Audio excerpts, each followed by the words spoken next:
প্রথমেই আমি ধন্যবাদ দিতে চাই এখানকার আয়োজকদের, বিশেষ করে মুইজকে, স্বেচ্ছাসেবী এবং পৃষ্ঠপোষকদের যারা এই অনুষ্ঠানটি আয়োজন করে আমার এবং আমার সাথীদের এখানে আসা সম্ভব করেছেন। এটা আমার অনেক দিনের স্বপ্ন যেন আমি পুরো পৃথিবীর মুসলিমদের সাথে সাক্ষাৎ করতে পারি, বিশেষ করে এই অঞ্চলের মুসলিমদের সাথে। আলহামদুলিল্লাহ, আল্লাহ এটা সম্ভব করেছেন।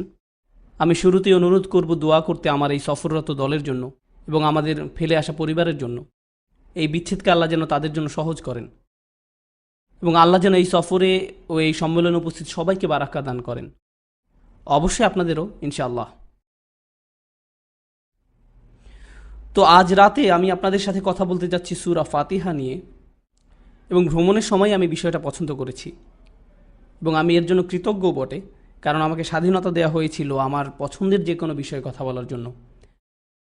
আমি আজকের সন্ধ্যায় আপনাদের সাথে আলোচনার জন্য সূরা ফাতিহাকে পছন্দ করলাম। কেউ কেউ হয়তো অবাক হচ্ছেন, সূরা ফাতিহা নিয়ে কথা বলার জন্য ওনার কেন 3 ঘন্টা সময়ের প্রয়োজন? শীঘ্রই এর উত্তর পেয়ে যাবেন আশা করি, হয়তোবা ততটা তাড়াতাড়িও না। আমি যেটা করতে যাচ্ছি তা হলো আপনাদেরকে সূরা ফাতিহা সম্পর্কে এমন কিছু বিষয় জানাবো যা আপনাদের কোরআনের আরও কাছাকাছি আসতে এবং কোরআনের প্রতি বাকি অংশকে নিয়ে একটু ভিন্নভাবে ভাবতে সাহায্য করবে। সম্ভবত আমি আর আপনি এর প্রতি যতটুকু মনোযোগ দিতাম তার চেয়ে একটু বেশি মনোযোগ দিতে পারবো। এবং এর সাথে ইনশাআল্লাহ আমি শুরু করব। আমি এখানে উপস্থিত সবাইকে একটা অনুরোধ করব, যখন আমি আপনাকে কোনো প্রশ্ন করব আপনাকে উত্তর দিতে হবে যত জোরে সম্ভব। তাছাড়া আপনি জেগে আছেন তা আমি বুঝতে পারবো না। এছাড়া আমার জানার জন্য অন্য কোনো উপায় নেই। তাই আমি যদি আপনাকে কোনো প্রশ্ন করি, চেষ্টা করবেন যত জোরে সম্ভব উত্তরটা দেওয়ার জন্য। এখন যদি আপনি লাজুক হন কিংবা সমাজের এমন শ্রেণীর মানুষ হন যেখানে জোরে কথা বলাটা ঠিক আপনার সাথে যায় না, তাহলে আপনি এমন করতে পারেন, এটাও চলবে, ওকে? কিন্তু আমি যদি দেখি আপনাদের কেউ আমার দিকে এক দৃষ্টিতে তাকিয়ে বসে আছেন এরকমভাবে মুখ বন্ধ করে, না, তাহলে আমি আপনাকে অবশ্যই ডাক দিব। সুতরাং অংশগ্রহণ করার জন্য যথাসম্ভব চেষ্টা করুন ইনশাআল্লাহ। আমাদের আজ রাতের সফরটা লম্বা এবং আমি চাই না কেউ ঘুমিয়ে পড়ুন, অন্ততপক্ষে এখনই না। সুতরাং চলুন আমরা যথাসম্ভব জমে যাওয়ার চেষ্টা করি। আলহামদুলিল্লাহ, কোরআনের সবচেয়ে সুন্দর সূরা হলো প্রথম সূরা। এটাই সর্বপ্রথম নাজিলকৃত পূর্ণাঙ্গ সূরা। আপনাদের অনেকেই এটার সাথে পরিচিত যে অনেকগুলো বর্ণনা এসেছে ইকরা বিইসমি রাব্বিকাল্লাযী খলাক, এটা ছিল প্রথম ওহী, কিন্তু এটা ছিল একটা সূরার অংশ বিশেষ, পুরো সূরা নয়। সুতরাং ফাতিহা অনেকের মতেই রাসূল সাল্লাল্লাহু আলাইহি সাল্লামকে দেয়া প্রথম পূর্ণাঙ্গ সূরা। একটা ঐতিহাসিক মতপার্থক্য আছে সূরা ফাতিহার প্রথম আয়াত কোনটি এটি নিয়ে। কোনো আলেমরা মনে করেন যে সূরা ফাতিহার প্রথম আয়াত হলো বিসমিল্লাহির রহমানির রহিম। অন্য আলেমরা মনে করেন যে সূরা ফাতিহার প্রথম আয়াত হলো আলহামদুলিল্লাহি রব্বিল আলামিন। সুতরাং এটা একটা মতপার্থক্য। আজ রাতে যেহেতু সময় সীমিত, আমি এই মতপার্থক্যের বিষয়ে বিস্তারিত আলোচনা করব না। তাছাড়া সময়ের কথা ভেবেই যদি আমি বিসমিল্লাহির রহমানির রহিম দিয়ে শুরু করি, আমাদের সারা সন্ধ্যা শুধু বিসমিল্লাহির রহমানির রহিমের উপরেই চলে যাবে। তাই আমি আপনাদের সাথে আলোচনা করতে চাই যেই মতটা ব্যক্তিগতভাবে আমার কাছে মনে হয়েছে, এবং সেই মতটা হলো সূরা ফাতিহা শুরু হয় আলহামদুলিল্লাহি রব্বিল আলামিন দিয়ে।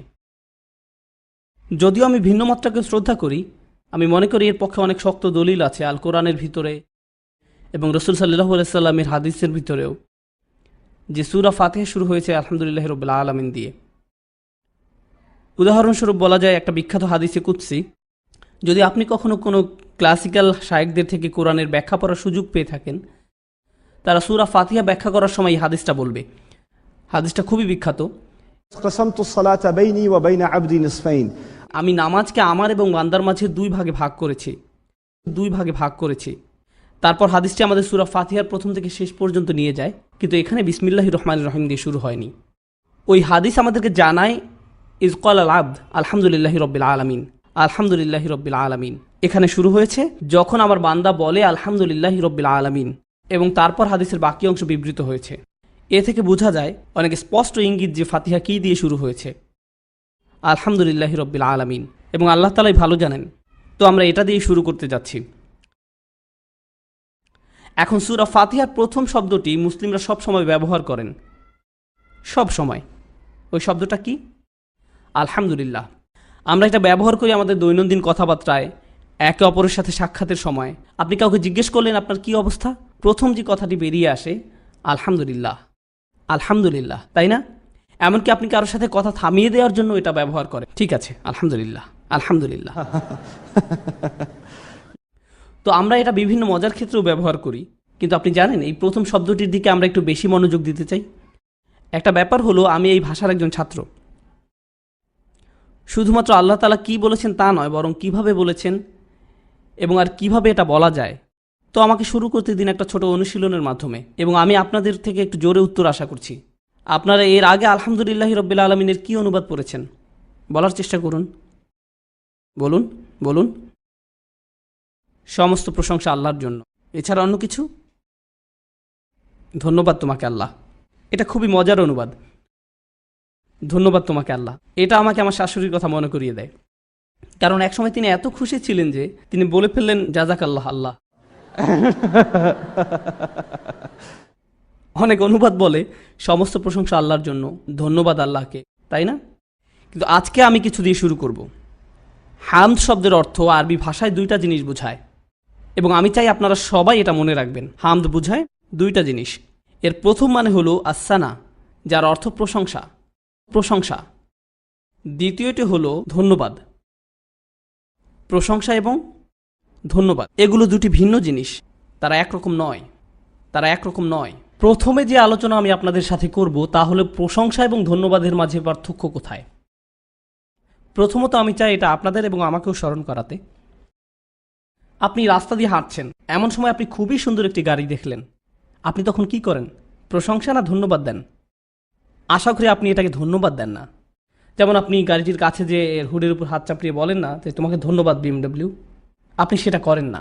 আপনি বলেন চমৎকার গাড়ি, আপনি প্রশংসা করেন। প্রশংসা একটা ভিন্ন বিষয়। এখন উদাহরণস্বরূপ আপনি এমন কারো বাসায় গেলেন যার মাত্রই বাচ্চা হয়েছে। যদিও আমার ব্যক্তিগত মতামত হলো সদ্যজাত বাচ্চা দেখতে বয়স্ক লোকের মতো, কিন্তু আপনি যাবেন এবং সুন্দরভাবে বলবেন খুব সুন্দর, ওয়াও খুব সুন্দর, খুব সুন্দর। যদিও তাকে দেখতে অদ্ভুত লাগে কিংবা ডাইনোসরের মতো। আমি এটা বলতে পারি, আমার 6টা বাচ্চা আছে, আমার একটুও লজ্জা লাগে না। যাই হোক, আপনি একটি পরিবারের কাছে যান এবং বলেন কি চমৎকার বাচ্চা। আপনি এখন কি করলেন? আপনি কি প্রশংসা করলেন না ধন্যবাদ দিলেন? প্রশংসা করলেন। আপনি বাচ্চাটাকে ধন্যবাদ দেন না, আপনি এর প্রশংসা করেন। আপনি যখন কোনো খেলা দেখেন এবং একজন ভালো খেলোয়াড় দেখেন, আপনি তার প্রশংসা করেন, ওয়াও অসাধারণ। আপনি সেই খেলোয়াড়কে ধন্যবাদ দেন না, আপনি তার প্রশংসা করেন। বোঝা গেল? কিন্তু ধন্যবাদ দেয়া সম্পূর্ণ ভিন্ন। আপনি তখনই কাউকে ধন্যবাদ দেন যখন কেউ আপনার জন্য কিছু করে, যখন কেউ আপনার জন্য কিছু করে। সুতরাং যখন আপনি মনোমুগ্ধকর কিছু দেখেন, যখন আপনি সুন্দর কিছু দেখেন, যখন আপনি এমন কিছু দেখেন যা আপনাকে মুগ্ধ করে, কৌতূহলী করে, তখন আপনি এর প্রশংসা করেন। যখন কেউ আপনার উপকার করে, যখন কেউ আপনার জন্য ভালো কিছু করে, আপনি তাকে ধন্যবাদ দেন, তবে নেহাত প্রশংসা করেন না। যখন আপনি কারো প্রশংসা করেন তার মানে এই না যে আপনি তাকে ধন্যবাদও দেন। এটা পরিষ্কার? যখন আপনি কোনো কিছুর প্রশংসা করেন, এটা এমন না যে আপনি তাকে ধন্যবাদ দেবেন, কিন্তু এর বিপরীতটাও সত্য। যখন আপনি কোনো কিছুকে ধন্যবাদ দেন বা কাউকে ধন্যবাদ জানান, তার মানে এই না যে আপনি তার প্রশংসা করেন। এটা নিয়ে কিছুক্ষণ চিন্তা করা যাক। কিভাবে আপনি কাউকে ধন্যবাদ জানাবেন তার প্রশংসা না করে? আপনাদের আমি কোরআন থেকে একটা দুইটা উদাহরণ দিব। আপনারা জানেন মুসা আলাইহিস সালাম খুব অদ্ভুত পরিবারে বড় হয়েছেন। কোথায় বড় হয়েছেন? তাঁর ঠিকানা কি ছিল? বেশ বিখ্যাত ঠিকানা, তাই না? তো ফেরাউন তাকে সন্তান হিসেবে নিয়েছিল। দেখুন, ফেরাউনই তাকে লালন পালন করেছে। আর অনেক বছর পর মুসা আলাইহিস সালাম যখন ফিরে এলেন, ফেরাউন মূলত বলেছিল, কি করে, কোন সাহসে তুমি আমার সাথে এভাবে কথা বলছো? এবং ফেরাউন তাকে বলেছিল, আমরা কি তোমাকে নবজাতক হিসাবে লালিত পালিত করিনি? আমরা কি তোমাকে এখানে লালন পালন করিনি আমাদের মাঝে? তুমি কি তোমার জীবনের অনেকগুলো বছর এখানে কাটাওনি? তুমি কি করে আমাদের সাথে এভাবে কথা বলছো? সে কি বলেছিল? তুমি কি না, তুমি কি না, শূন্যস্থানটি পূরণ করুন। না না, উত্তর এটা না যে তোমার কি ঘুম পাচ্ছে না, এটা উত্তর না। তুমি কি কৃতজ্ঞ না? তুমি কি কৃতজ্ঞ নও? এবং মুসা আলাইহিস সালাম উত্তরে বললেন, ওয়াতিলকা নি'মাতুন তামান্নুহা আলাইয়া, সেটা তো ছিল আমার প্রতি আপনার একটা অনুগ্রহ, ধন্যবাদ। এটা ছিল তার ধন্যবাদ দেওয়ার ধরন। অন্যভাবে বললে ফেরাউন কখনোই প্রশংসিত হবে না। না কোনো নবী প্রশংসা করবেন, না কোনো মুসলিম প্রশংসা করবেন। কিন্তু যখন সে কারো প্রতি অনুগ্রহ করে তখন সে কি প্রাপ্য? ধন্যবাদ প্রাপ্য। প্রশংসা ছাড়াও ধন্যবাদ জানানো সম্ভব। কুরআন মাতা পিতার অধিকারের কথা বলে।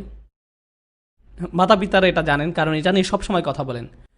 কুরআন পিতামাতার অধিকারের কথা বলে, আর পিতামাতা সম্পর্কে আল্লাহ বলেন, কৃতজ্ঞ হও আমার প্রতি ও তোমার পিতামাতার প্রতি।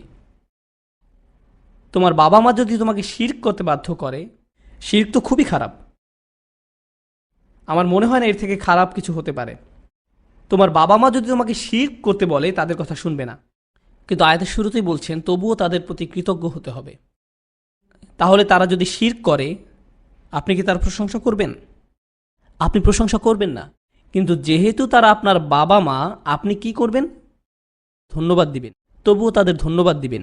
ইব্রাহিম আলাইহিসসালামের কথা ভাবুন, তিনি তার বাবার কাজটার প্রশংসা করতেন না, কিন্তু তবুও তিনি কৃতজ্ঞ ছিলেন, তাই না? তাই আমি বলতে চাচ্ছি, আপনাদের সাথে প্রথম কথা হবে আল হামদ নিয়ে। সূরা ফাতিহাতে হামদ মানে দুইটা বিষয়, আপনারা কি সেগুলো বলতে পারেন? প্রশংসা এবং কৃতজ্ঞতা। এবং এ দুটি কি একই নাকি ভিন্ন? ভিন্ন। আর আপনি চাইলে কৃতজ্ঞ না হয়েও প্রশংসা করতে পারবেন, আবার প্রশংসা না করেও কৃতজ্ঞ হতে পারেন। এখন চলুন দেখি আল্লাহ রাব্বুল আলামিন আলহামদুলিল্লাহতে কি বলছেন। আল্লাহ বলছেন প্রশংসা আল্লাহর জন্যই। তিনি এটাও বলছেন কৃতজ্ঞতাও আল্লাহর জন্যই, এবং তিনি যে কোনো একটার কথা বলছেন না। যদি আরবিতে বলে আল মাদহুলিল্লাহ, এর অর্থ দাঁড়ায় প্রশংসা আল্লাহর জন্য। অনুবাদ ঠিকই আছে, কারণ মাদ অর্থ শুধু প্রশংসা, প্রশংসা। যদি বলা হয় আশ-শুকরুলিল্লাহ, যদি এমন বলা হয়, তবে এর অর্থ এটা মানতে সমস্যা নেই, আল্লাহর জন্য কৃতজ্ঞতা, আল্লাহর জন্য কৃতজ্ঞতা। কিন্তু আল্লাহ বলছেন আলহামদুলিল্লাহ, এর অর্থ একই সাথে দুটোই। তাহলে আলহামদুলিল্লাহ কিভাবে ভালো? আসলে এটা ভালো কয়েকটা কারণে। প্রথমত, যখন আপনি কোনো কিছুর প্রশংসা করেন, সেটা আসলে নাও হতে পারে। ধরুন আপনি খুব দ্রুত গাড়ি চালাচ্ছেন, পুলিশ অফিসার আপনাকে থামালেন, তাকে দেখেই আপনি বললেন চমৎকার হ্যাট, আজকে তোমাকে অসাধারণ লাগছে। আপনি তার প্রশংসা করছেন, কিন্তু আসলে করছেন না। আপনি আশা করছেন আপনাকে যেন টিকিট না ধরায়, এটাই তো, তাই না? অথবা তরুণদের মধ্যে হয়তো কেউ খুব খারাপ রিপোর্ট কার্ড পেল, তারপর বাড়িতে গেলে আর বলল, আম্মা রান্না তো আজ খুব মজার হয়েছে, অথচ তিনি এখনো রান্নাই করেননি। আপনি প্রশংসা করছেন, কিন্তু সেটা খাঁটি নয়। প্রশংসা মিথ্যেও হতে পারে। রাজাদের জন্য মিথ্যা প্রশংসা করা হয়, মিথ্যা প্রশংসা হতে পারে বসদের জন্য, বিচারকদের জন্য, সব সময় এগুলো করা হয়। অতিমাত্রায় প্রশংসা শুধুমাত্র কাউকে খুশি করার জন্য, কিন্তু এটা সত্যিকারের না, ঠিক না? ধরুন আপনি কোনো চাকরির ইন্টারভিউ দিতে গেলেন, খুবই ভয়ানক ইন্টারভিউ দিয়েছেন, আপনার দেওয়ার সবচেয়ে খারাপ ইন্টারভিউ ছিল। এমনকি তখন আপনি বের হওয়ার সময় বলেন আপনার সাথে পরিচিত হয়ে ভালো লাগলো। এটা ভালো না হলেও আপনি এই কথা বলেন, এটা মিথ্যা প্রশংসা। বোঝা গেল? অর্থাৎ যখন মাদ শব্দটি ব্যবহার করা হয়, এটা মিথ্যাও হতে পারে, এটা মিথ্যাও হতে পারে। এটা আসলে আল্লাহর জন্য পুরোপুরি উপযুক্ত নয়। আসুন শুকর নিয়ে ভাবা যাক।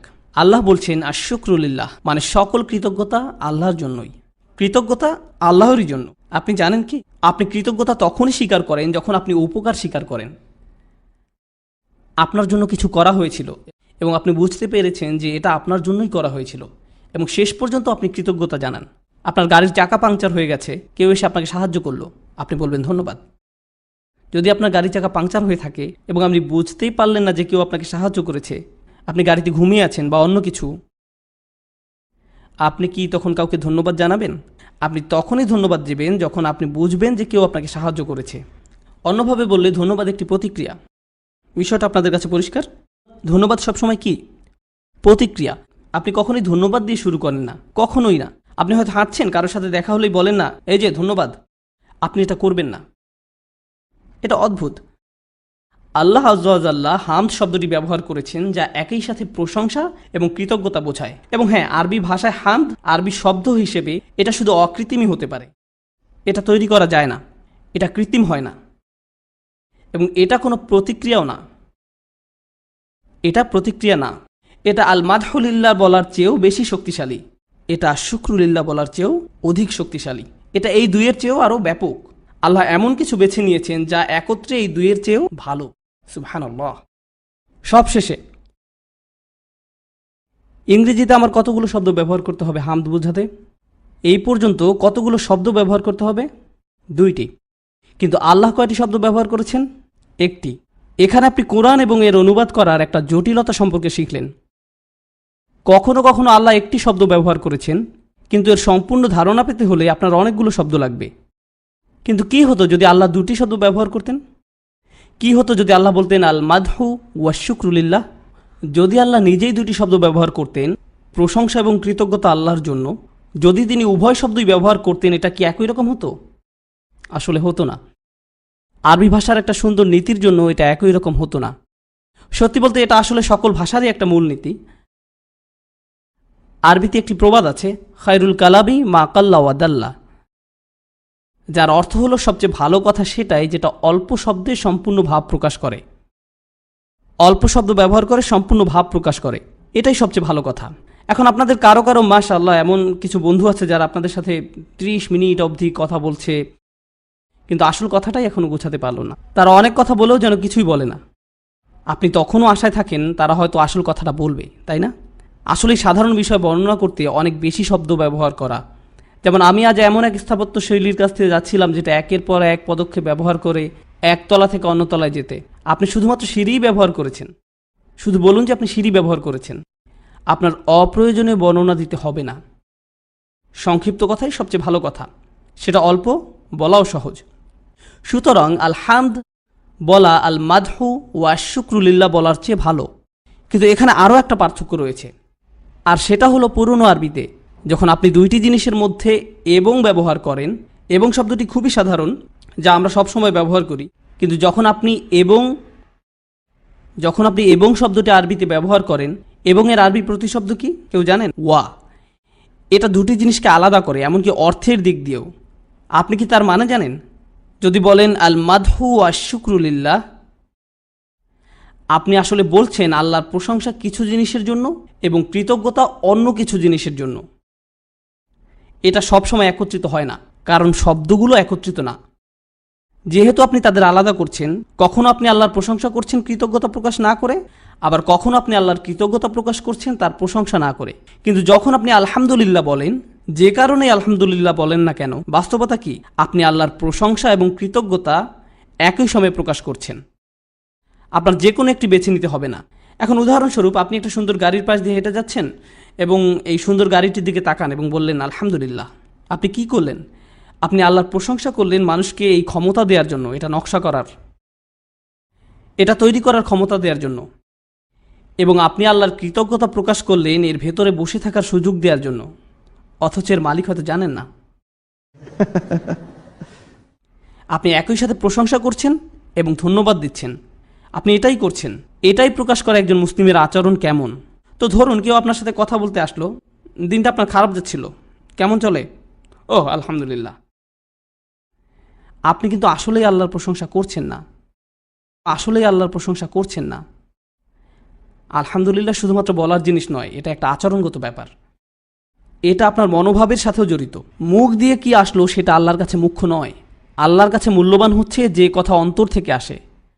তাই যখন আমরা আলহামদুলিল্লাহ বলি তখন যেন মন থেকেই বলি। উদাহরণস্বরূপ বলা যায়, আপনি জ্যামে আটকে থেকেও বললেন আলহামদুলিল্লাহ। এমনটা ভাবা একটু কঠিনই বটে, তাই না? কারণ আমি জানি আপনারা প্রায় জ্যামে পড়েন। তাই যখন আপনি জ্যামে বসেও আলহামদুলিল্লাহ বলেন, তার মানে আপনি কি বলছেন? হে আল্লাহ, এটা দেখতে হয়তো খারাপ মনে হচ্ছে, কিন্তু আমি নিশ্চিত এর পেছনে একটা কারণ অবশ্যই আছে এবং আমার জন্য ভালো কিছু, এবং আমি আপনাকে এর জন্য ধন্যবাদ জানাই এবং আপনার প্রশংসা করছি কারণ আমি নিরাপদে আছি। আমি খুশি কারণ আমার জন্য একটা গাড়ি আছে যা নিয়ে জ্যামে আটকে থাকতে পারি, কিন্তু কমপক্ষে একটা গাড়ি তো আছে। এজন্য যে আমার একটা চাকরি আছে। আপনি ইতিবাচক চিন্তা করতে শুরু করেছেন। আলহামদুলিল্লাহ যা করে তা হলো একজন মুসলিমকে ইতিবাচকভাবে ভাবতে বাধ্য করে। আলহামদুলিল্লাহ সম্পর্কে প্রথমত এটাই বলতে চেয়েছিলাম। আর সময়ের দিকে খেয়াল রাখতে হবে, মাগরিবের আগে সম্ভবত আর 5 মিনিট সময় আছে। তো চলুন আরও কিছু ব্যাপার নিয়ে কথা বলি। দ্বিতীয়ত আলহামদুলিল্লাহ সম্পর্কিত যা বলতে চাই, এখনও আলহামদুলিল্লাহতে আছি। আরবিতে আপনি বিশেষ্য পদও ব্যবহার করতে পারেন, আবার ক্রিয়াপদও ব্যবহার করতে পারেন। আর এখন মনে হচ্ছে ব্যাকরণে জ্ঞান দিচ্ছি, কিন্তু আশা করি আপনারা ইংরেজি ব্যাকরণে আমাদের আমেরিকানদের তুলনায় অনেক ভালো। যখন ইংলিশ গ্রামার শব্দটা বলি তখন আমেরিকানরা হতাশ হয়ে যান। আস্তাগফিরুল্লাহ, আমার দিকে তাকাবেন না। কিন্তু আমি আশা করি এখানকার ইংরেজি শিক্ষার অবস্থা বেশ ভালো। বিশেষ্য এবং ক্রিয়াপদ, এখন কোনটার কাল আছে? যেমন অতীতকাল, বর্তমানকাল, ভবিষ্যৎকাল, কোনটার কাল আছে? ক্রিয়ার কাল আছে, বিশেষ্য পদের কাল নেই। অতীত বিশেষ্য পদ বলতে কিছু নেই, কিংবা বর্তমান বিশেষ্য পদ অথবা ভবিষ্যৎ বিশেষ্য পদ। সবার কাছে ব্যাপারটা পরিষ্কার? ঠিক আছে। তো এখন যদি আমি বলি আমি আল্লাহর প্রশংসা করি, এবং এর মানে বুঝেছি প্রশংসা ও ধন্যবাদের কারণ আমি আগেই বলে এসেছি, আমি এখন সংক্ষেপে বলছি। যখন আমি বলি আমি আল্লাহর প্রশংসা করি, আমি কি বিশেষ্য পদ ব্যবহার করলাম নাকি ক্রিয়াপদ? হ্যাঁ, এটা ক্রিয়াপদ। আমি যদি বলি আমরা আল্লাহর প্রশংসা করি, এটা কি বিশেষ্য পদ নাকি ক্রিয়াপদ? ক্রিয়াপদ। কোন কাল? অতীত না বর্তমান? বর্তমানকাল, ঠিক না? আচ্ছা, যখন আমি বলবো প্রশংসা আল্লাহর জন্য, এখানে কি প্রশংসা বিশেষ্য নাকি ক্রিয়া? সবার কাছে ব্যাপারটা পরিষ্কার? এখানে প্রশংসা বিশেষ্য পদ। আল্লাহ তো ক্রিয়াপদও ব্যবহার করতে পারতেন। আরবিতে আপনি বলতে পারতেন আহমাদুল্লাহ, আমি আল্লাহর প্রশংসা করলাম। নাহমাদুল্লাহ, খুতবাতে যেমন শোনেন আলহামদুলিল্লাহ নাহমাদুহু ওয়া নাস্তাঈনুহু। আগে কি শুনেছেন? খুতবায় ঘুমিয়ে পড়ার ঠিক আগে, ঠিক তো আপনারা শুনেছেন নাহমাদুহু ওয়া নাস্তাঈনুহু। তো এটা একটা ক্রিয়াপদ। ও 10 মিনিট বাকি আছে, চমৎকার। তো নাহমাদুহু, আমরা আল্লাহর প্রশংসা করলাম। আহমাদুহু, আমি আল্লাহর প্রশংসা করলাম। আমি নাকি আমরা? তিনি বর্তমানকাল ব্যবহার করেননি, তিনি ব্যবহার করলেন একটা বিশেষ্য। এখন মূল যে কথাটা বলছিলাম, বিশেষ্যের কোনো কাল হয় না, এর কোনো অতীত, বর্তমান বা ভবিষ্যৎ নেই। কিন্তু ক্রিয়াপদের কি আছে? এদের কাল আছে। এদের আছে বর্তমান কাল, অতীত, ভবিষ্যৎ কাল। এটাই পুরো বিষয়টাকে সৌন্দর্যমণ্ডিত করেছে। যদি বলি আমি আল্লাহর প্রশংসা করলাম, তখন আমি শুধু বর্তমান কালের কথা বলছি, অতীত সম্পর্কে কিছুই বলছি না এবং ভবিষ্যৎ সম্পর্কেও কিছু বলছি না। যদি আমি অতীতকাল ব্যবহার করি, আমি এখানে বর্তমান বা ভবিষ্যতের কোনো ব্যাপারে নিশ্চয়তা দিচ্ছি না। কাল যে কোনো একটি সময়কালকে বোঝায়, যে কোনো একটি সময়কালকে বোঝায়। আরেকটা কথা, আমি এখন আল্লাহর প্রশংসা করার মানে কি সামনের সময়টাতেও আল্লাহর প্রশংসা করছি নাকি না? না, আমার এই প্রশংসা ক্ষণিকের, এটা স্থায়ী না। একটা ক্রিয়াপদ অনন্তকাল বোঝাতে পারে না। আল্লাহ ব্যবহার করলেন বিশেষ্য, আর বিশেষ্য হচ্ছে স্থায়ী। আল্লাহর প্রশংসা স্থায়িত্বের দ্বারা বর্ণিত হয়েছে। জানেন এর মানে কি দাঁড়ায়? মানে দাঁড়ায় আমি হয়তো এখন আল্লাহর প্রশংসা করছি, কিন্তু আল্লাহর প্রশংসা সর্বদাই বিদ্যমান। এবং আমি চিরকাল থাকবো না, কিন্তু আল্লাহর প্রশংসা চিরকালই থাকবে। আল্লাহর প্রতি কৃতজ্ঞতা চিরকালই থাকবে। আমার জন্য এটা থেমে থাকবে না। আলহামদুলিল্লাহর বাস্তবতা হলো এটা আমার উপর নির্ভরশীল না। এবং এটাই বিশেষ্য আর ক্রিয়ার আলোচনার দ্বিতীয় অংশ। মনোযোগ দিন, আশা করি বিষয়টা বোঝাতে পারবো। যখন ক্রিয়াপদ ব্যবহার করেন, তার মানে ক্রিয়া করার জন্য কাউকে লাগবে, এটাই হচ্ছে কর্তা। এটাকে আরবিতে বলে ফাইল। ক্রিয়ার জন্য কর্তা লাগে। হঠাৎ করে কথার মাঝে আপনি বলে উঠতে পারবেন না পরীক্ষায় ফেল করেছে। কে ফেল করলো? আপনি বলতে পারেন না গায়েব হয়ে গেছে। কে গায়েব হয়ে গেল? ও, আমার কলম গায়েব হয়ে গেছে। দেখলেন, যখন ক্রিয়া ব্যবহার করবেন তখনই তা করার জন্য কাউকে লাগবে। আপনার একটা কর্তা দরকার, শুধু একটা ক্রিয়া দিয়ে চলবে না। এর কোনো অর্থ দাঁড়ায় না, বরং তা গোলমাল পাকাবে। কিন্তু বিশেষ্য করার জন্য কাউকে লাগে না, বিশেষ্যর কোনো কর্তা লাগে না। বিশেষ্য নিজেই স্বাধীন। একটা আপেল একটা আপেলই, আপনাকে বলতে হবে না সেটা কে খেয়েছে, এমন কোনো প্রয়োজন নেই। এটা একাই যথেষ্ট। যখন আল্লাহ হামদ কথাটা ব্যবহার করলেন, তিনি এটাকে স্বাধীন করে দিলেন, এর কাউকে দরকার নেই। যদি তিনি ক্রিয়া ব্যবহার করতেন, তখন এর কাউকে দরকার ছিল, তাই না? দরকার ছিল এমন কাউকে যে প্রশংসা করবে, হয় আমি অথবা আপনি কিংবা আমরা। কিন্তু আল্লাহ ব্যাপারটাকে কোনো ব্যক্তি কিংবা সত্তার নির্ভরশীলতা থেকে মুক্ত রাখলেন। এটা সবাই বা সবকিছু আল্লাহর প্রশংসা করার চেয়েও অনেক শক্তিশালী। কারণ যদি সবার বা সবকিছুর কথা বলাও থাকতো, তবুও তা বোঝাতো বর্তমানে যারা বা যা কিছু আছে তাদের। কিন্তু আল্লাহ বিষয়টাকে সময় দিয়ে বেঁধে রাখলেন না। যারা প্রশংসা করে বা করবে তাদের দিয়েও না। সুবহানাল্লাহ, আল্লাহ আমাদের আলহামদুলিল্লাহ বলার মুখাপেক্ষী নন। যখন আমরা আলহামদুলিল্লাহ বলি, আমি আল্লাহকে স্বীকৃতি দেই যে আল্লাহর আমাদের দরকার নেই, বরং আমাদের দরকার আল্লাহকে। শুধুমাত্র আলহামদুলিল্লাহ শব্দের মাধ্যমে আমরা এই সাক্ষ্য দিচ্ছি। তো আমি এতক্ষণ আপনাদের কি বললাম? যখন আমরা আলহামদুলিল্লাহ বলি, তা আমাদেরকে আশাবাদী করে তোলে। এই বিষয়টা আমি আপনাদেরকে প্রথমে জানিয়েছিলাম। তা আমাদের বিনয়ী করে তোলে। এটা আমাদের বোঝায় যে কোনো কিছুই আমাদের উপর নির্ভর করে না, বরং আমরা আল্লাহর উপর নির্ভর করি। আল্লাহ আমাদের উপর নির্ভরশীল নন এবং আমাদেরকে তার প্রয়োজনও নেই। আলহামদুলিল্লাহ বলে আমরা তার কোনো উপকার করছি না, আলহামদুলিল্লাহ বলে আমরা শুধুমাত্র আমাদেরই উপকার করছি। আরেকটু বাকি আছে, আমার মনে হয় আমি শেষ করতে পারবো। আদেশ এক ধরনের ক্রিয়াপদ, একটি বিশেষ ধরনের ক্রিয়াপদ হলো আদেশ। যেমন আরবিতে আপনি বলতে পারেন ইহমাদুল্লাহ, আল্লাহর প্রশংসা করুন, আল্লাহর প্রশংসা করুন। এটা অনুরোধও হতে পারে, যেমন চলুন মাগরিব পড়ে আসি। অথবা আপনি আপনার সন্তানকে বলতে পারেন আমার জন্য পানি নিয়ে এসো, তাই না? সুতরাং উদাহরণস্বরূপ যখন আমি আমার বাসায় থাকি এবং আমার মেয়েকে বলি হুসনা আমাকে পানি এনে দাও, সে দুটি কাজ করতে পারে। যখন আপনি কাউকে কোনো আদেশ করেন তার কাছে দুইটি উপায় থাকে, তাই না? উপায় দুইটি কি? হয়তো সেটি করবে অথবা করবে না। যদি আমি হুসনাকে বলি আমাকে পানি এনে দাও, সে দুইটি কাজ করতে পারে। হয়তো সে আমাকে পানি এনে দেবে অথবা সে আমাকে পানি এনে দেবে না। ওর এই দুইটি উপায়ই আছে। যদি আল্লাহ কাউকে বলেন আল্লাহর প্রশংসা করো, কোন দুইটি জিনিস হতে পারে? কেউ প্রশংসা করবে, কেউ করবে না। কাজেই যখন আপনি কাউকে কিছু করতে বলবেন, বল এখন তাদের কোর্টে, এটা তাদের উপর নির্ভর করে, হয়তো তারা এটি করবে অথবা করবে না।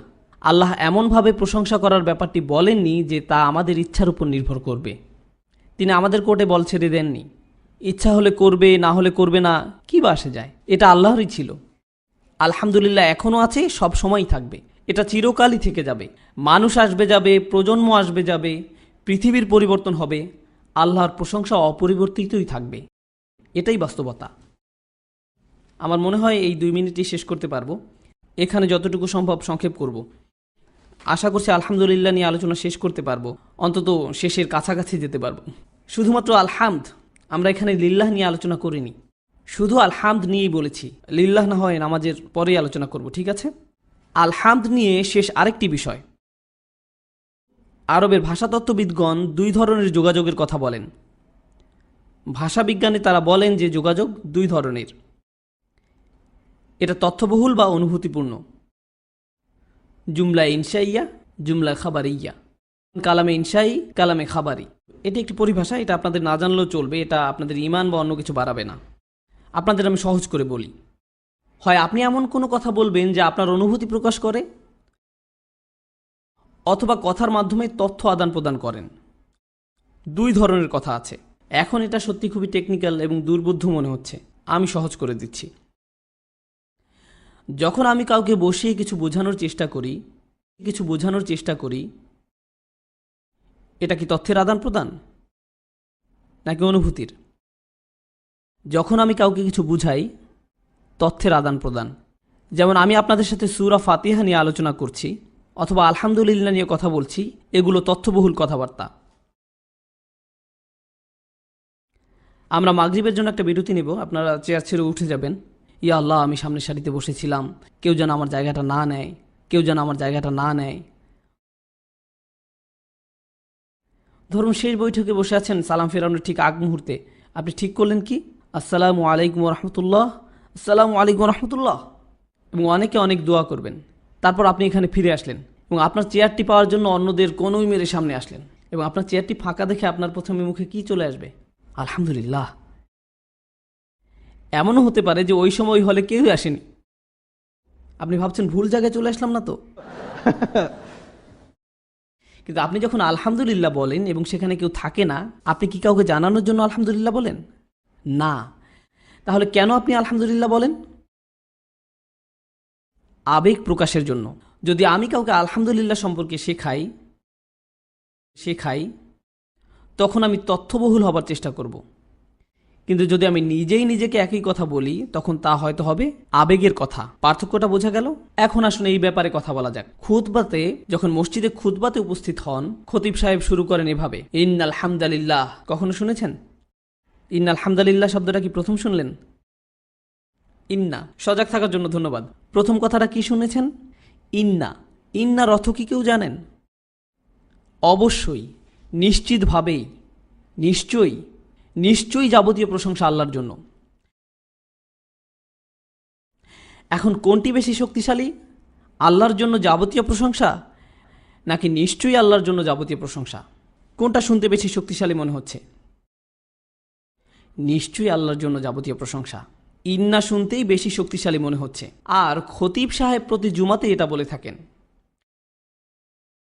আল্লাহ কেন এটা বললেন না যে নিশ্চয়ই আল্লাহর জন্য যাবতীয় প্রশংসা, তাই না? আলহামদুলিল্লাহ এমনিতেই খুব শক্তিশালী কথা, আল্লাহ কেন ইন্না বলে একে আরও শক্তিশালী করলেন না? সব কিছুর পরেও সারা জীবন ধরেই তো শুনে আসছেন কোরআন একেবারে পরিপূর্ণ, আপনি নতুন করে একটা শব্দও যোগ করতে পারবেন না। তো এটা কি ধরনের পার্থক্য তৈরি করবে? আমি তো ছোট্ট করে একটা ইন্না যোগ করে দিতেই পারি। খতিব সাহেব তো সবসময় এমন করে থাকেন। যখন আপনি ইন্না শব্দটা ব্যবহার করবেন তখন কথাটা কেবলমাত্র একটি তথ্য প্রকাশ করে। কথাটা কেবলমাত্র একটি তথ্য প্রকাশ করে। এটা কি প্রকাশ করে না? আবেগ। আবেগ। এখন আপনি যদি ইন্না ব্যবহার না করেন তাহলে আপনার বিবৃতি তথ্যও হতে পারে, আবার আবেগও প্রকাশ করতে পারে। ইন্না ব্যবহার না করে আল্লাহ আলহামদুলিল্লাহকে এমন বিবৃতি বানিয়েছেন যা আমরা অন্যদের বলতে পারি, এবং তিনি আলহামদুলিল্লাহকে এমন বিবৃতি করেছেন যা আমরা নিজেদেরকেও বলতে পারি। সুবহানাল্লাহ। এর সৌন্দর্যটা হচ্ছে এখন কথাটা আমাদের অন্তরে অনুভূতি প্রকাশ করছে, আবার অন্যদেরকে পৌঁছে দেওয়ার মতো একটা বার্তা হিসাবে ব্যবহার করা যাচ্ছে। যদি ইন্নাল হামদালিল্লাহ বলা হয় তখন তা কোনো ব্যক্তির আবেগ বোঝাতে ব্যর্থ হয়। এটা তখন কেবল অন্যদের বলার জন্য ব্যবহার করা যাবে, নিজের ব্যাপারে নয়। সুবহানাল্লাহ। খতিব সাহেব অবশ্যই খুতবায় নিজের সাথে কথা বলছেন না। কার সাথে বলছেন? বাকিদের সাথে। তাই তিনি বলছেন ইন্নাল হামদালিল্লাহ। আমি আপনাদেরকে আলহামদুলিল্লাহর কথা মনে করে দিতে চাই। তিনি আপনাকে বলছেন। যে কথাটা বিরতির আগেই বোঝাতে চাচ্ছি তা হলো কোরআনের প্রতিটি কথা একেবারে আলহামদুলিল্লাহ থেকে শুরু করে প্রতিটি আল্লাহ যেভাবে বলেছেন সেভাবেই পরিপূর্ণ। আপনি তাতে যে ধরনের বৈচিত্র্যই নিয়ে আসেন না কেন, এর বদলে একটা ক্রিয়া বসান। ইন্না ব্যবহার করেন, ইন্না ব্যবহার করেন, শুক্র ব্যবহার করেন, মাদহ ব্যবহার করেন। আল্লাহ যেভাবে বুঝিয়েছেন সেভাবে বোঝাতে পারবেন না। আল্লাহ যেভাবে বলেছেন এর থেকে ভালোভাবে বলতে পারবেন না। আলহামদুলিল্লাহর ব্যাপারে আরও একটু কথা বলবো আমাদের বিরতির পরে। তো আমরা কি নিয়ে যেন কথা বলছিলাম? সূরা আলে ইমরান আয়াত নাম্বার কি নিয়ে যেন কথা বলছিলাম? কত দূর গিয়েছিলাম?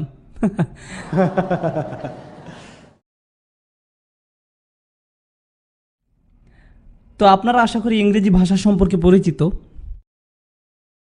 আমি দুটি বাক্য বলবো, আপনারা আমাকে বলবেন কোনটা শুনতে স্বাভাবিক লাগছে। আমি দুপুরের খাবার খেয়েছি, এটা প্রথম বাক্য। দ্বিতীয় বাক্য, দুপুরের খাবার আমি খেয়েছি। কোনটা শুনতে আপনাদের স্বাভাবিক লাগছে? আমি দুপুরের খাবার খেয়েছি, ঠিক আছে। তারা স্কুলে গেল, স্কুলে তারা গেল। কোনটা শুনতে স্বাভাবিক মনে হচ্ছে? কোনটা শুনতে স্বাভাবিক মনে হচ্ছে? আমি স্কুলে গিয়েছিলাম, তাই না? কিন্তু যদি আমি বলি স্কুলে তারা গিয়েছিল, আপনি কি তবুও আমার কথা বুঝতে পারবেন? ঠিক আছে, এটা স্বাভাবিক আর অন্যটা অস্বাভাবিক, কিন্তু দুটোই বোঝা যাচ্ছে, তাই না? ঠিক আছে। আসলে ব্যাপারটা এটা নয় যে আমি আপনাদের বোঝাতে যাচ্ছি ইউডাইস্টার ওয়ার্সে কিভাবে কথা বলে, স্ট্রং দ্য ফোর্সেস। কিন্তু আমি আসলে বলতে চাচ্ছি যে আরবিতে মাঝে মধ্যে বাক্যের শব্দক্রম পরিবর্তিত হয় এবং এটা অস্বাভাবিক করে। যখন আপনি ঈদের নামাজে হেঁটে যান, যখন আপনি ঈদের নামাজে গাড়ি চালিয়ে যান, আল্লাহু আকবার, আল্লাহু আকবার, লা ইলাহা ইল্লাল্লাহ, আল্লাহু আকবার, আল্লাহু আকবার, ওয়া আমরা কি বলি? লিল্লাহিল হামদ। লিল্লাহি আল হামদ। ফাতিহাতে কি বলেন? আলহামদুলিল্লাহ। শব্দগুলো একই, কিন্তু বলা হয়েছে উল্টো করে। এবং এমনটা শুধু ঈদের নামাজের জন্যই না, কোরআনেও এমনটা আছে। ওয়ালিল্লাহিল হামদ রব্বিস সামাওয়াতি ওয়াল আরদ রব্বিল আলামিন, কোরআনেই আছে। কখনো কখনো আল্লাহ বলেন আলহামদুলিল্লাহ, আসলে আল্লাহ 7 বার বলেছেন আলহামদুলিল্লাহ, এবং কয়েকবার কোরআনেই পাবেন লিল্লাহিল হামদ, লিল্লাহিল হামদ। দুঃখজনক বিষয় হলো এর সবগুলোই একইভাবে অনুবাদ করা হয়, কিন্তু তারা আসলে একই জিনিস না, দুইটা ভিন্ন জিনিস। এবং আল্লাহ কেন ফাতিহাতে আলহামদুলিল্লাহ বলেছেন এবং কি পার্থক্য তৈরি হয়েছে তিনি লিল্লাহিল হামদ না বলাতে? আলহামদুলিল্লাহ নিয়ে বলার শেষ কথাগুলোর একটা হবে এটা, আরবিতে যখন অস্বাভাবিক ক্রম ব্যবহার করবেন চলুন ফিরে যাই আগের আমি দুপুরে খাবার খেয়েছিলাম। এটাকে অস্বাভাবিকভাবে বলাটা কেমন ছিল? দুপুরের খাবার আমি খেয়েছি, মনে পড়ছে?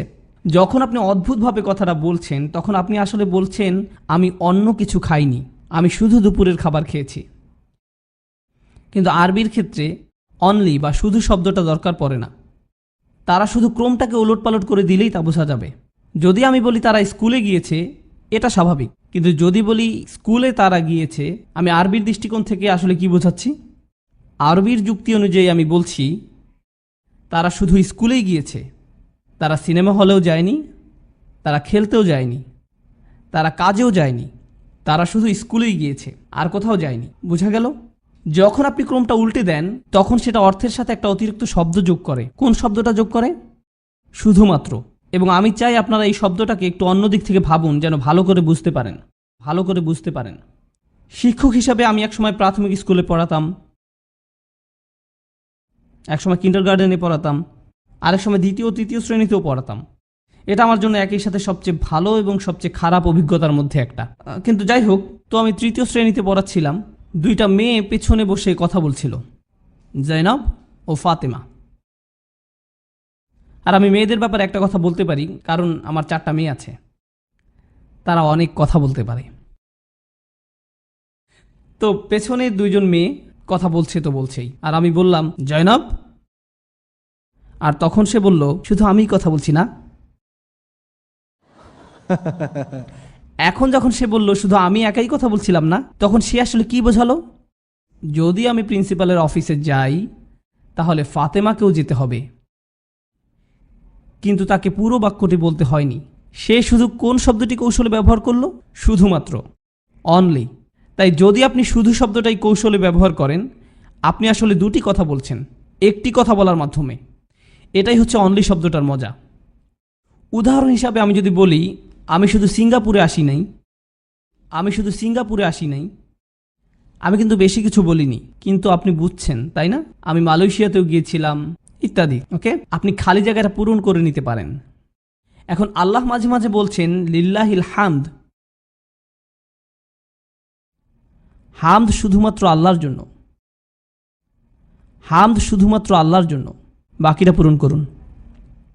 এখানে আরও আছে, এটা দ্বারা আরও বোঝা যায় হামদ শুধু আল্লাহর জন্য। আমি উত্তরের জন্য অপেক্ষা করব, হয়তো এটা বেমানান দেখাবে, কিন্তু আমার কিছু আসে যায় না। হামদ শুধু আল্লাহর জন্য, খুব ভালো, আর কারোর জন্য না। এটা আর কারোর জন্য না, আর কারোর জন্য না, ফুল স্টপ। যখন আপনি বলেন শুধুমাত্র, তখন আপনি আসলে বলছেন হামদ শুধুমাত্র আল্লাহর জন্য এবং আর কারোর জন্য নয়। আল্লাহ বলেননি লিল্লাহিল হামদ 45 নম্বর সূরায়, সূরা জাসিয়া 45 নম্বর সূরার শেষ অংশে। ব্যাপারটা অবিশ্বাস্য যে পুরো 45 নম্বর সূরাটা হচ্ছে শিরকবাদীদের সাথে বিতর্ক, শিরকবাদীদের সাথে বিতর্ক। পুরো সূরাটাই একটা বিতর্ক, এবং এই বিতর্কের শেষে আল্লাহ মুশরিকদের বলছেন এই হামদ শুধুমাত্র আল্লাহর জন্য। তিনি মুশরিকদের কি বলছেন? হামদ শুধুমাত্র আল্লাহর জন্যই, এটা আর কারোর জন্য নয়। অন্যভাবে বললে লিল্লাহিল হামদ ব্যবহার করা হয় এমন কারো সাথে কথা বলার জন্য যারা আপনার সাথে একমত নয়। যখন মুসলমানরা পরস্পরের সাথে পরস্পর কথা বলে তখন আমরা লিল্লাহিল হামদ বলি না, আমরা কি বলি? আলহামদুলিল্লাহ, কারণ আমাদের মধ্যে সে ধরনের মতভেদ নেই।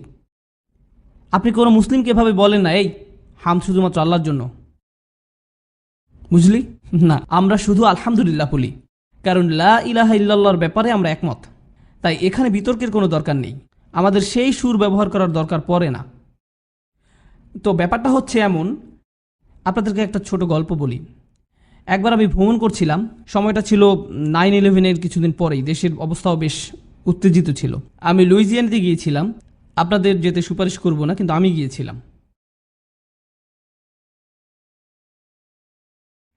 তো ভ্রমণ করছিলাম, এর মধ্যে আমি একটা গ্যাস স্টেশনে থামলাম, গ্যাস নিচ্ছিলাম। এক লোক আমার দিকে তাকালো, তার সাথে একটা পিক আপ ট্রাক ছিল। পিক আপ ট্রাকের পিছনে সাধারণত শটগান থাকে, আমি জানতাম না। আর সে বলল, ছেলে তুমি কি মুসলিম? আর আমি ভাবছি আমার কি বলা উচিত। আমি যদি বলি না আমি নিউ ইয়র্ক থেকে এসেছি, এটা তাদের জন্য আরও খারাপ শোনাবে। আমি বললাম প্রভুর প্রশংসা। প্রভুর প্রশংসা। আমি যখন বললাম প্রভুর প্রশংসা, তিনি আমিন বলে চলে গেলেন।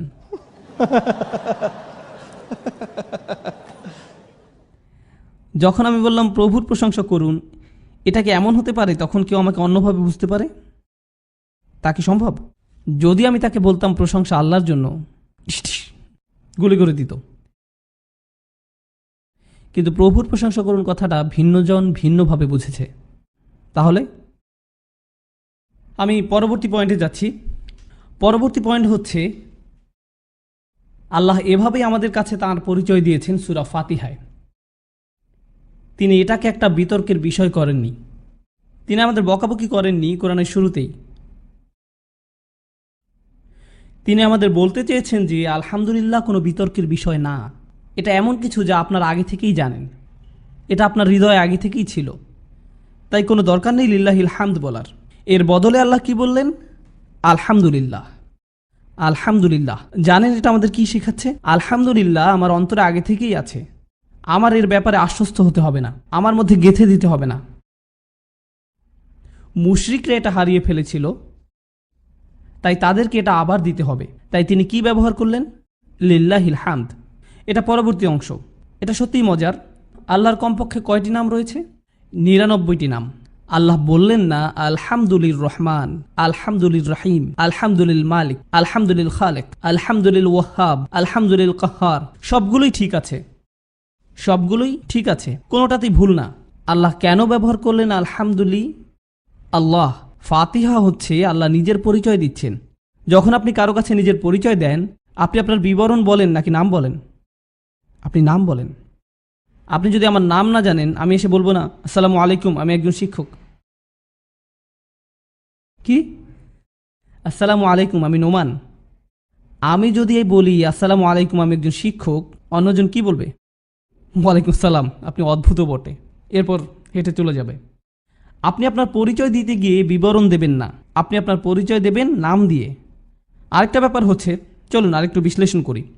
ধরুন আল্লাহ শব্দটি এখানে নেই, শব্দটি সরিয়ে দিন, তাহলে কি বাকি থাকলো?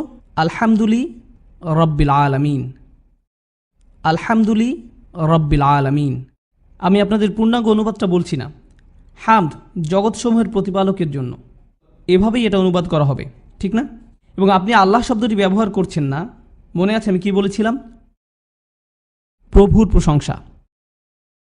এটা কি কারোর জন্য বিভ্রান্তির কারণ হতে পারে? যখন আপনি কাউকে বলবেন এই প্রশংসা জগৎসমূহের প্রতিপালকের জন্য, এটা কি সম্ভব যে তাদের কাছে রব্বুল আলামিন বলতে অন্য কিছু বোঝায়? এখন আমি যদি আমার সেই লুজিয়ানার বন্ধুকে বলতাম আল্লাহর প্রশংসা করো, তার জন্য সেখানে বোঝার কিছু বাকি থাকবে না যে আমি আসলে আল্লাহর কথা বোঝাচ্ছি। কোরআনেই এমনটা আছে।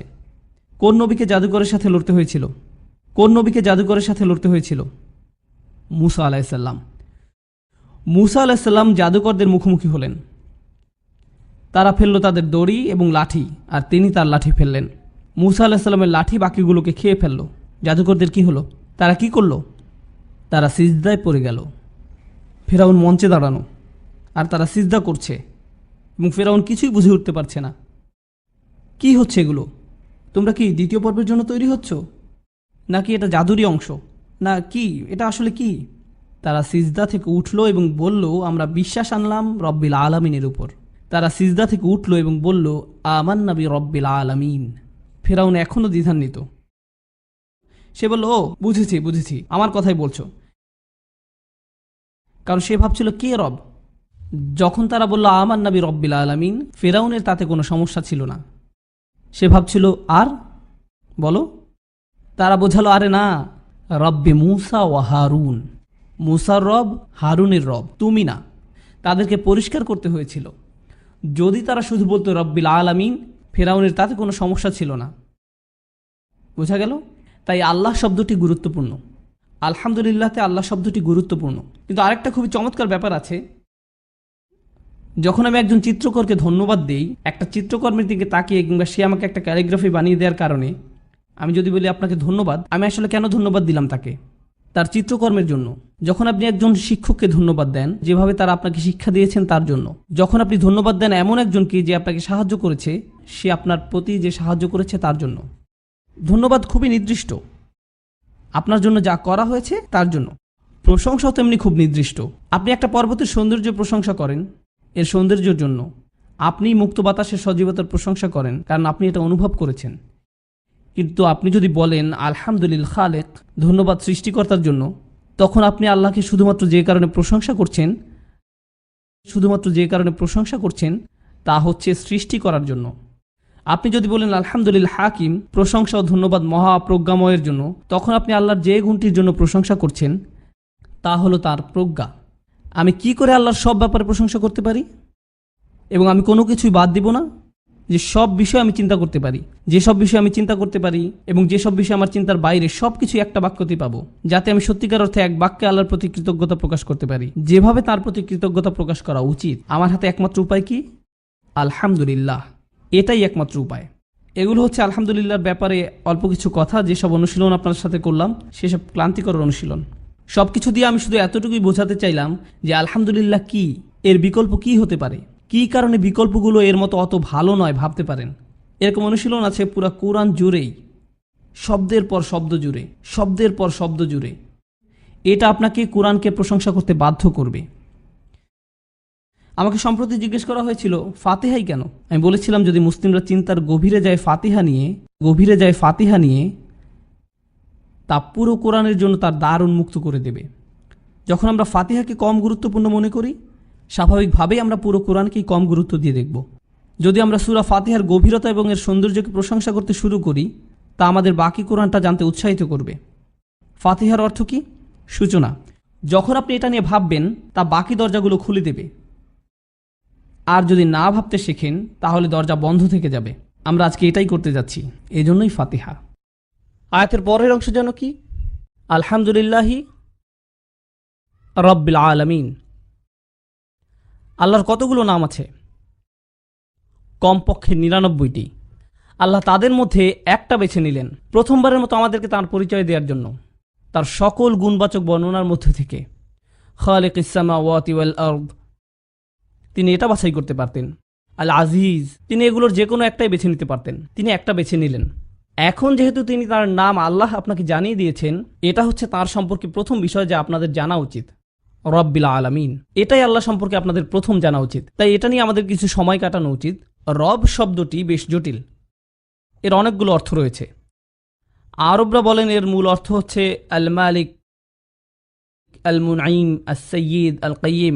আমি সবগুলো ইংরেজিতে বলবো, তখন সহজ হয়ে যাবে। প্রথমত, রব হচ্ছেন যিনি কোনো কিছুর মালিকানা অধিকার করেন, এটা হচ্ছে রবের প্রথম অর্থ। কিন্তু তিনি যদি সকল কিছুর মালিক হয়ে থাকেন, তাহলে আমরা কি হয়ে যাচ্ছি? অধিকৃত সম্পত্তি, তাই না? এর অর্থ দাঁড়ায় আমরা আল্লাহর অধিকৃত সম্পত্তি। এটাই প্রথম অর্থ, আল মালিক। দ্বিতীয়ত, তিনি হচ্ছেন আল মুরব্বি। মুরব্বি মানে হচ্ছে যিনি কোনো বিষয়ের ক্রমবিকাশকে নিশ্চিত করেন, যিনি দেখভাল করেন কোনো কিছুর যাতে তা বিকশিত হয়, এটাকেই বলে মুরব্বি। মুরব্বির একটা ব্যাপার এমন হতে পারে যে আপনার কিছু একটা আছে কিন্তু আপনি তার দেখভাল করেন না। এমন হয় কখনো? আপনার একটা গাড়ি আছে কিন্তু আপনি সেটার তেল পরিবর্তন করেন না, হয়? আপনার একটা কম্পিউটার আছে কিন্তু আপনি তার ফাইলগুলো গুছিয়ে রাখেন না। আপনি অনেক কিছু ডাউনলোড করে রাখেন একসাথে, একটা ভাইরাসও চলে আসে। জিনিসটা আপনার কিন্তু আপনি তার দেখভাল করেন না, এটা সম্ভব। ধরুন আপনার বাড়ির পেছনে কিছু জায়গা আছে কিন্তু আপনি তাতে কখনো বাগান করেন না। যত ধরনের উদ্ভট জিনিস আছে তাতে জন্মাচ্ছে, তাই না? অর্থাৎ আপনার মালিকানা আছে কিন্তু আপনি তার কোনো দেখভাল করছেন না।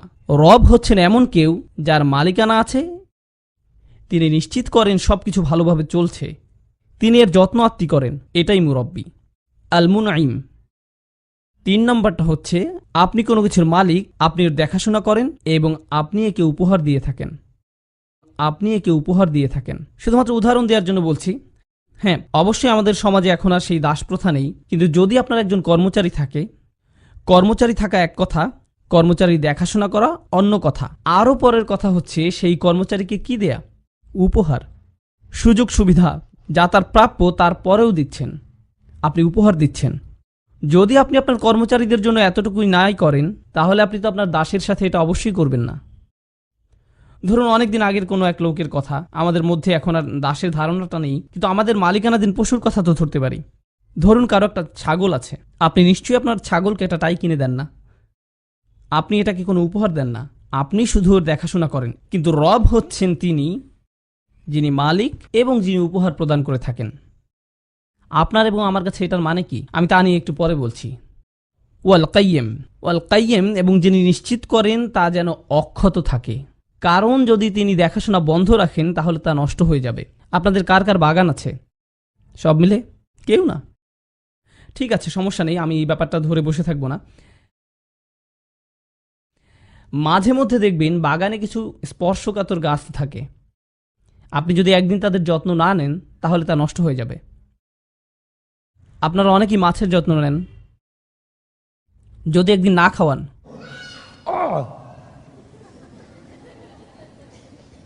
ঠিক আছে বেচারা, কেউ কি তার বাবা মাকে খুঁজে দিতে পারবেন? এখানে অনেক মানুষ। ওকে, যদি আপনার বাচ্চা নীল টি শার্ট পরা থাকে এবং খুব চঞ্চল হয়ে থাকে, সে ওখানে।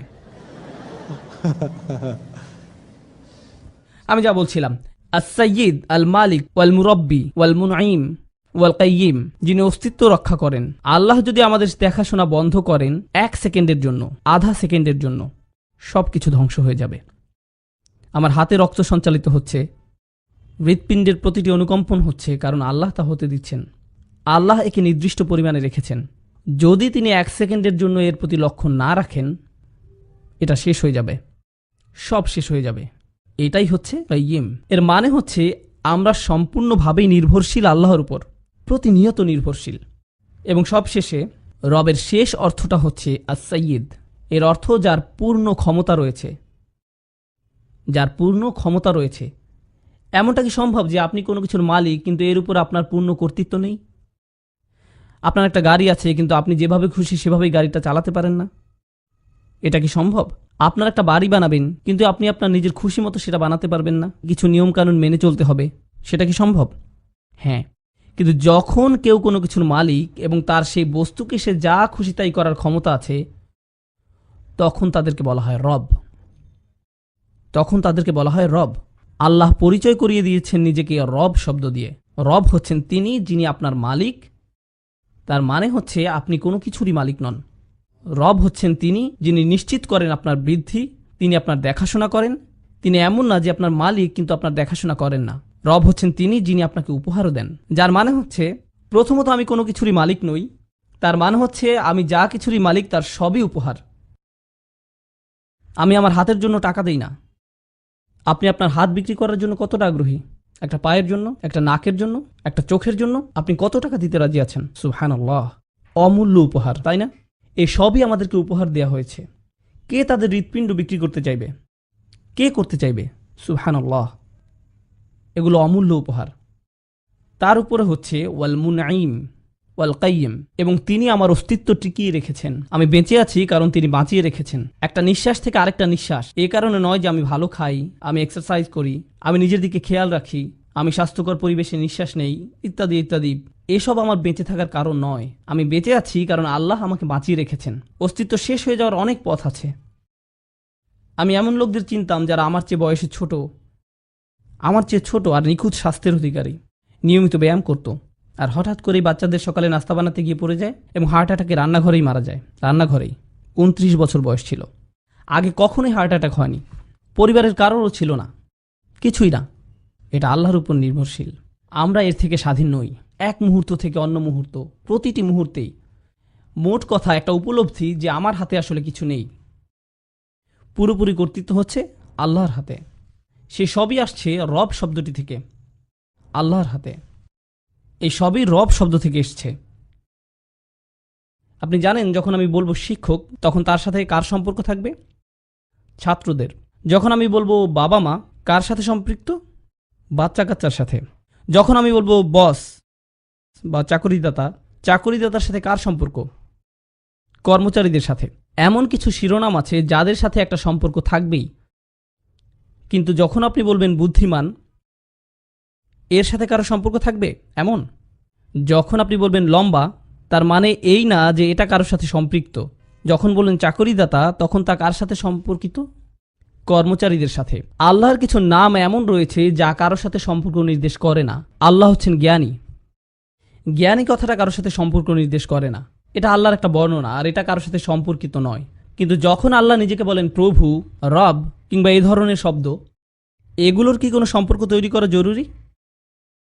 হ্যাঁ, আল্লাহ নিজের পরিচয় দিতে গিয়ে এই বর্ণনাই প্রথম দিয়েছেন। আল্লাহর এই প্রথম বর্ণনাই একটা সম্পর্ক তৈরি করেছে। এখন আল্লাহর সাথে আমাদের অনেক সম্পর্ক। তিনি আমাদের সৃষ্টিকর্তা, আমরা তার সৃষ্টি, তাই না? তিনি আমাদের প্রদান করেন আর আমরা গ্রহীতা, তাই না? আল্লাহ হচ্ছেন শিক্ষক আর আমরা তার ছাত্র। ওকে, আল্লাহর সাথে এগুলো সবই আমাদের সম্পর্ক, কিন্তু আল্লাহ বলেন এই সকল সম্পর্ক পরে। প্রথম যে সম্পর্কটা জানতে হবে সেই সম্পর্ককে আপনি কখনোই ভুলে যাবেন না, যা সারাটা দিন প্রতিটা সময়ই মনে রাখতে হবে। সেটা কি? তিনি হচ্ছেন রব। আর আপনি আমি কি? আরবিতে আমাদের কি বলা হবে? আপনি জানেন শব্দটা? আব্দ বা দাস। তা আমাদের দাসে পরিণত করে। এখন আমি রব শব্দটা ব্যাখ্যা করছি। আমাদের বুঝতে হবে আব্দ শব্দটা, কারণ এটাই আমাদের সম্পর্ককে পূর্ণতা দিবে, তাই না? আমি আপনাদের আব্দ সম্পর্কে অনেক কথা বলবো না, শুধু একটা কথা বলবো, কারণ আল্লাহ নিজের পরিচয়ের অংশটিতে বলেছেন তিনি হচ্ছেন রব। এখন যা বাকি থাকে তা হচ্ছে আমাদের শেষ কি হবে। তো যখন আপনি ফাতিহাতে আরও সামনে যাবেন, আপনি কি খুঁজে পাবেন? ইয়াকা নাবুদু, আমরা হচ্ছি আব্দ। আমরা ইতিমধ্যেই আপনার আব্দ হয়ে গেছি। আমরা আপনাকে রব হিসাবে স্বীকার করে নিলাম। আমার শিক্ষক ডক্টর আব্দুস সামি বলতেন, তিনি আমাকে প্রশ্ন করতেন। একবার আমরা তার কাছে আরবি পড়ছিলাম, তিনি বললেন, এই আমাকে পুরো কোরআনের সারমর্ম বলো। আমি বললাম, আমি ঠিক বুঝতে পারছি না আপনি কি বলতে চাচ্ছেন। তিনি বললেন, আচ্ছা আমাকে এমন একটা বাক্য বলো যা পুরো কোরআনের সারাংশ। আমি বললাম, ওকে, এবার মনে হচ্ছে পারবো। আল্লাহকে রব হিসাবে মেনে নেয়া এবং নিজেদেরকে আব্দ হিসাবে স্বীকার করা। তিনি বললেন, হ্যাঁ তুমি পেরেছ, আমি তোমাকে কিছু শেখাতে পেরেছি। এটাই সেই কথা। আল্লাহকে রব হিসাবে মেনে নাও, নিজেকে আব্দ হিসাবে স্বীকার করে নাও। এখন দাস কথাটার মানে কি? যার নিজের কোনো পছন্দ থাকতে পারে না। শেষ কথা হচ্ছে, একজন দাস হচ্ছে যে নিজে নিজের কোনো সিদ্ধান্ত নিতে পারে না, তাদের জন্য সিদ্ধান্ত নিয়ে দেয়া হয়। একটা উদাহরণ দিই। আমাদের তো এখন দাস প্রথা নেই, কিন্তু মনে করুন আছে। ভাবুন আপনাদের একজন আসলেন আর বললেন, এই নোমান, তুমি আমার গোলাম। আমি বললাম, ঠিক আছে চলো, তাহলে এখন থেকে তুমি আমার প্রভু আর আমি তোমার দাস। আর আমি এখন এখানে 10 মিনিট নীরবে বসে আছি। 10 মিনিট নীরবে বসে আছি। তো আপনি কি চাচ্ছেন? কফি কিংবা অন্য কিছু? একজন দাসের স্বাধীনতার ইচ্ছা নেই। তাই এখন দাস যা করতে পারে তা হলো তার প্রভু যা চায় তাই। যতক্ষণ না তার প্রভু তাকে কিছু বলছে, তার কিছু করার নেই। যদি লোকটি শুধু বলতো আমার দাস, আর আমি বলতাম জি আচ্ছা, আর তিনি আমাকে কিছুই বলছেন না, যদি তিনি আমাকে কিছু করতে না বলেন, তাহলে আমার জন্য যা বাকি থাকে তা হচ্ছে নিজের ইচ্ছা মতো কাজ করা, যতক্ষণ না তিনি আমাকে কিছু করতে বলেন। বুঝা গেল? একজন দাস আর কর্মচারীর মধ্যে পার্থক্য কি? একজন কর্মচারী তো শুধু নির্দিষ্ট সময়ের জন্য নিযুক্ত, তারপর তারা মুক্ত। কিন্তু একজন দাস কতক্ষণ পর্যন্ত? যখন আপনি ঘুমান তখনও আপনি দাস, যখন সজাগ থাকেন তখন আপনি দাস, সাপ্তাহিক ছুটির দিনে আপনি একজন দাস, সপ্তাহের বাকি দিনগুলোতেও আপনি একজন দাস, সকালেও আপনি একজন দাস, রাতেও আপনি একজন দাস। এমন কোনো সময় নেই যখন আপনি দাস নন। ওকে? এবং দ্বিতীয়ত, আপনি তখনই কেবল দাস হতে পারবেন যখন আপনি জানেন আপনার প্রভু আপনার কাছে কি চান। যদি আপনি না জানেন তিনি কি চান, তাহলে আপনি তাই করতে শুরু করবেন যা আপনি চান। আর আপনি যদি আপনার ইচ্ছামতো করা শুরু করেন, সংজ্ঞা অনুযায়ী আপনি মুক্ত, ঠিক না? তাই তখন আমি যা চাচ্ছি তা হচ্ছে দাসত্ব বলে কিছু নেই যতক্ষণ না প্রভু কিছু করতে বলেন। সবার কাছে ব্যাপারটা পরিষ্কার? দাসত্ব বলে কিছু নেই যতক্ষণ না কি হয়? প্রভু নির্দেশনা না দেন। এখন আল্লাহ নিজেকে প্রভু বলছেন, যার মানে আমি দাস। এটা আমাকে ভাবাচ্ছে যে আচ্ছা, তিনি যদি প্রভু হন তবে আমার কি প্রয়োজন? নির্দেশনা। ফাতিহাতে কি আমি কোথাও লক্ষ্য করছি যে আমি নিজেকে দাস বলছি এবং তারপর আমি দিক নির্দেশনা চাচ্ছি? এমন কি হয়েছে? আমরা ফাতিহাতে এমন কি বলি যার মাধ্যমে আমরা আমাদের করণীয় জানতে চাই? ইহদিনাস সিরাতাল মুস্তাকিম, আমাদের পথ দেখান। ঠিক আছে, আমাকে এখন বলুন আমি কি করব। আমি আপনার দাসত্ব মেনে নিয়েছি, এখন আপনি আমাকে বলে দিন আমার করণীয় কি, আমি কোন পথে হাঁটব। পথ দেখান। প্রভু আর দাসের মধ্যে একটা যৌক্তিক সম্পর্ক রয়েছে, বুঝতে পেরেছেন? এজন্য এই পুরো কোরআনটা কি চমৎকার। আপনারা অসংখ্য জায়গায় লক্ষ্য করবেন আল্লাহ বলছেন রব এবং পথ নির্দেশনার কথা। সাব্বিহ ইসমা রাব্বিকাল আ'লা। আপনি যদি সূরাটা পারেন, সাব্বিহ ইসমা রাব্বিকাল আ'লা আল্লাযী খালাকা ফাসাওয়া ওয়াল্লাযী কদ্দারা ফাহাদা। প্রথম আয়াতটা ছিল রব, এরপর হাদা, পথ নির্দেশনা। আসা ইয়াহদিনি রব্বি লিয়াকরাবা মিন হাযা রাশাদা। রব এবং পথ নির্দেশনা, রব এবং পথ নির্দেশনা, কারণ তারা একে অপরের সাথে সম্পর্কিত। তো প্রথম অংশে আল্লাহ নিজের পরিচয় দিয়েছেন এবং পরবর্তী অংশে আমরা দেখব যে আল্লাহ আজ্জা ওয়া জাল্লা আমাদের রব তখনই যখন আমরা ওনার নির্দেশনা মেনে নিই। অন্যথায় আপনি হয়তো তাকে মেনে নিয়েছেন আপনার সৃষ্টিকর্তা হিসাবে, তাকে স্রষ্টা হিসাবে হয়তো আপনি মেনে নিয়েছেন, কিন্তু আপনি তাকে আপনার প্রভু হিসাবে মেনে নেননি যতক্ষণ না আপনি তার পথ নির্দেশনা মেনে নিচ্ছেন। এটাই হলো ফাতিহার যৌক্তিক সম্পর্ক।